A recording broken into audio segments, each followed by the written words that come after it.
Hello, everybody, and welcome back to Air Surface Garage. Now, I said a while back that I was gonna do a video on the 009 distributors, the centrifugal advanced distributors, and the 34th PICT 3, because a lot of people say you can't get these things to work. They say 009's are crap, and they call them 009's and call them junk, and they say ugly things about them. And they say they won't run with the 34 PICT 3. And what I have here is,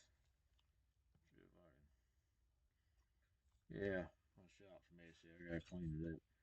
Here we have a 009 or a centrifugal advance. It just happens to be a 009. Then here we have a 34 PICT 3. So a lot of people say, well, you got that stumble.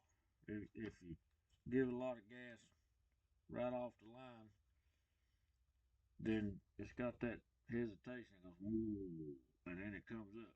And everybody knows what I'm talking about. And you're probably wondering why I have on gloves, and that's a very good question.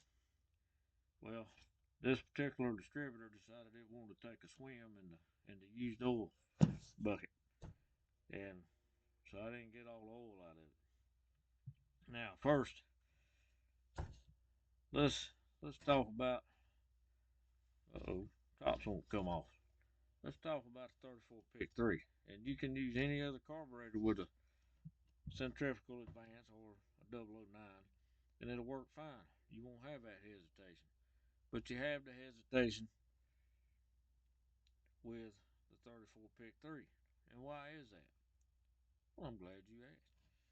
Well, they run best with a centrifugal advance. But as you can see, there's a little hole right there in the throttle plate. You see that? Whoop, yeah, you see that? Alright, what that is, that's like a air bleed through or a vacuum bleed through. It's for the vacuum, and it pulls air through that little hole when the throttle is shut, that idle. And I'm no mechanical engineer, but the VW engineers designed that because on some of these cars with this particular carburetor, it had a dual vacuum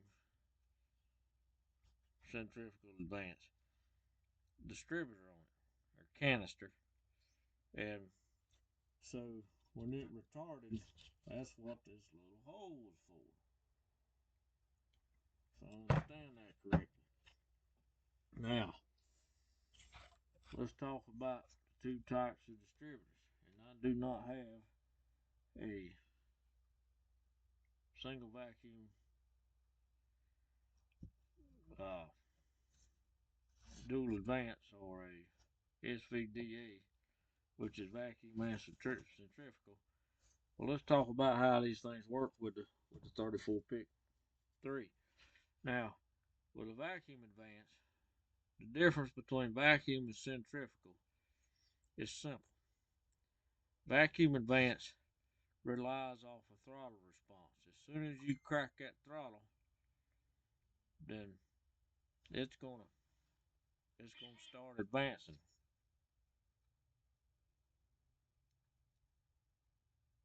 Interesting. Alright, so it's gonna start advancing.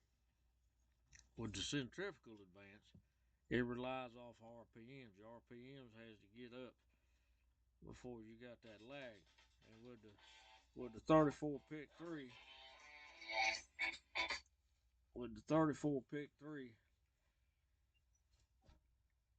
carburetor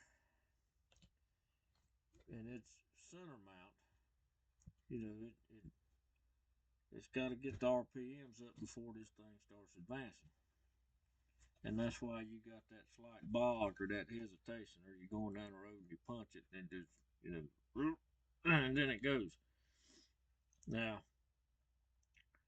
because of this, and I talked to one of the Berg boys at Gene Berg Enterprise, and he told me the best thing to do is run dual K-drons and it'll run better. But and he said, well, you can do a couple things to the carburetor to ease it off, but he couldn't tell me why I did that. So I wasn't satisfied with that. So I did some research and I found out that, vacuum relies off throttle position, centrifugal relies off RPMs. And that being a center mount carburetor, it's got a longer path to get to the cylinders. So that fuel, that atomized fuel, has to go a little further. Now, when you run dual carburetors, it's got less real estate to travel. So it's, you hit it, it goes. Now, a lot of drag racers use centrifugal advance. They use the 009's way back in the day in the 80s. And a lot of people, if the distributor goes bad, mechanics will put a 009 in because, well, they're cheap for one thing. And if you do buy one, take it apart, clean it, blow it out. Because where these things are made, the factory's not exactly the cleanest environment. So, and that holds true for all of them. But, so now, what you can do to take a little bit of the hesitation out is the first thing you want to do is you want to pop the top off of this thing. You want to change the main jet. Take this plug out right here. Pop the top. Stick your screwdriver in there. Right here where this plug is. And you back out the jet. And, go up a size. If you're running a 125, you go to a 127.5. If you're running a 127.5, you may want to try 130. Go up a size. And you may have to go up a little more. It just depends on the application. It's got a lot to do with altitude, so on and so forth. And altitude is very important when you're tuning your carburetors and jetting them. And also, you want to make sure that the squirt tube in here, the squirter, you can barely see it, it's right here. Everybody knows where it is. Make sure that's running down the throat of the carburetor. It should be anyway. Run down the center where it's not bouncing off the side when it sprays the fuel in there. And you want to go to the accelerator pump, and you want to set your accelerator pump to maximum squirt.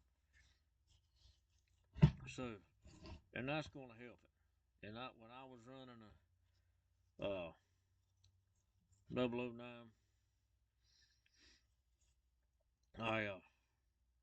I did it, and it wasn't that much of a hesitation. Ran pretty good. But I wanted to go back to a vacuum advance. Now, if you look around, it won't. These centrifugal distributors, these 009's, they won't do that at 2,500 RPMs because the RPMs are high enough. From 2,500 on up, excuse me, they won't got a little indigestion there. They won't hesitate. And also too, then you start getting into other things like advanced curves and stuff like that. Some distributors, they come with a set of springs so you can adjust the advanced curve. And I forget which distributor they are, but I've looked at some reviews of several of them. CB Performance comes out with one. Theirs is centrifugal, and that is a nice distributor. Never used one. Heard a lot of good things about them. They're really good distributors. So when somebody tells you that a centrifugal advance or 009 will not work with a 34 PICT 3, yes, it will. But you gotta do a little bit of prep work. It's all in the prep work. You gotta set it up for that particular application. It's no different than getting a carburetor for your car, whether it be a dual carb setup, a center mount setup, what have you. out of the box ain't gonna work unless it's stock, and you still may have to tweak it a little bit. So that's the big mystery solved with the 009 or the centrifugal advanced distributor in the 34 PICT 3. Now, a lot of other people, and I've been on a lot of different forums and pages, and people say, well, you know, you can braze this hole shut and it'll work. You won't have any problems. Why you want to do that? If that thing comes loose, guess where it's going? Right straight in your head. You don't know. You don't want that. And other people, they say, well, put a pop rivet in there. Another bad idea. Pop rivets will come loose. I have seen it happen before. And if this pop rivet comes loose, guess where it's going? It's going straight down into one of your heads. And you're going to have a bad day. So people, you know, some people have said put some JB Weld on there and so on and so forth. And I mean, why? I mean, why do you want to do that? Just figure out how to fix it, you know? Now, if you see here, there is a little tiny hole. There's actually 3 holes. But when the thing is shut, when the throttle plate's shut, let's hold it up, dummy. What are you, stupid? But, and you get a little bit of air, and that's part of your circuitry, and then you got another hole and another hole as it opens up. But this hole right here is to allow air, so you can get a little vacuum in there. So, and that is the deal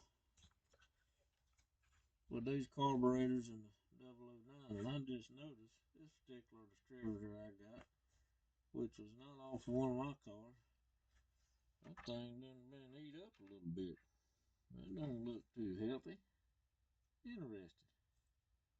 Something had come loose on that thing. Almost like a pin or something. Huh.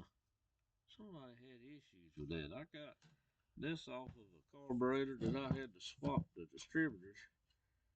This was one on there, and they're going to get another one, and it was bad out of the box, and so I put one I had laid on the shelf, and they gave me this one.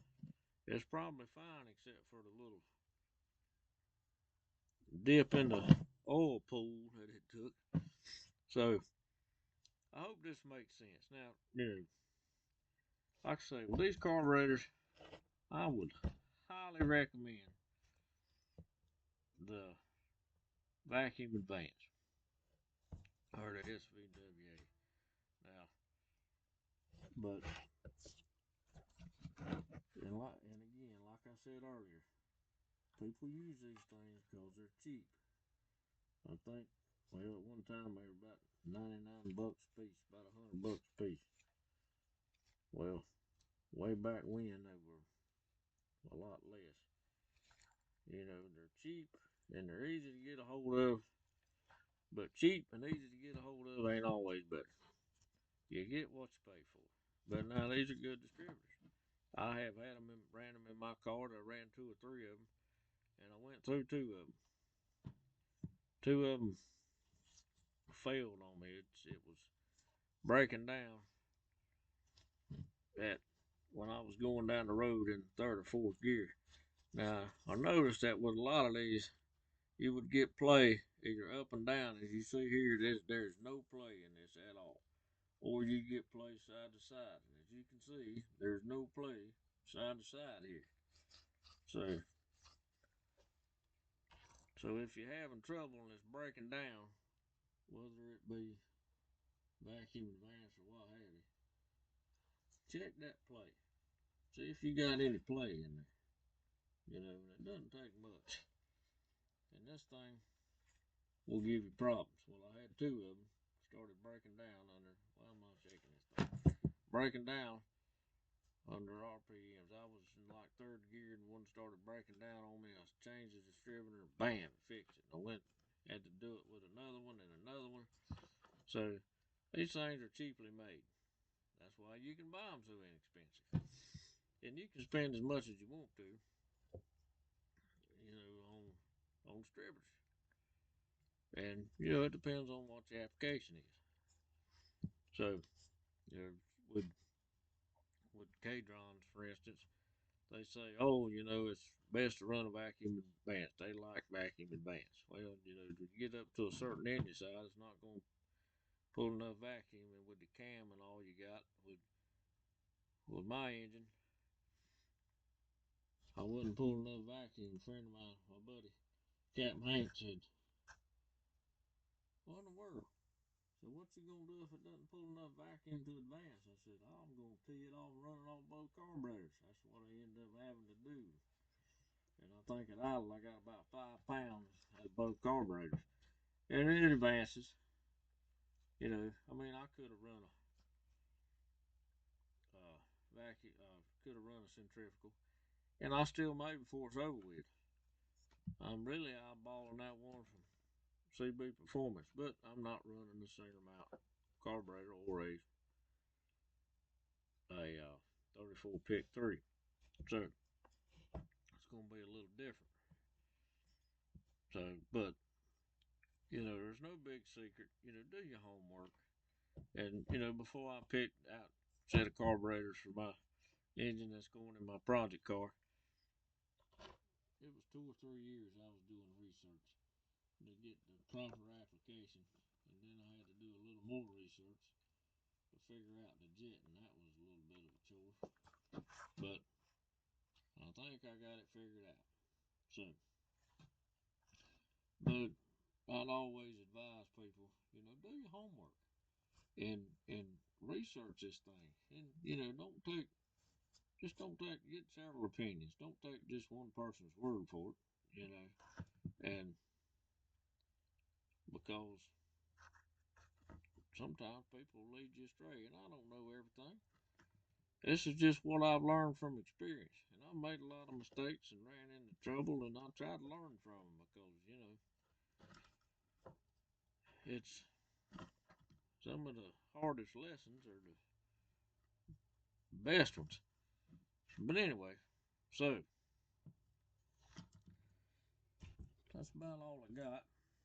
So, and just remember, it takes a lot more energy to be ugly to somebody than it does to be kind. So be kind to folks.